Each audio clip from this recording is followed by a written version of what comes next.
بسم الله الرحمن الرحيم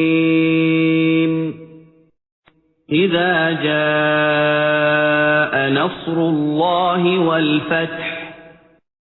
ورأيت الناس يدخلون في دين الله أفواجا فسبح بحمد ربك واستغفره إنه كان توابا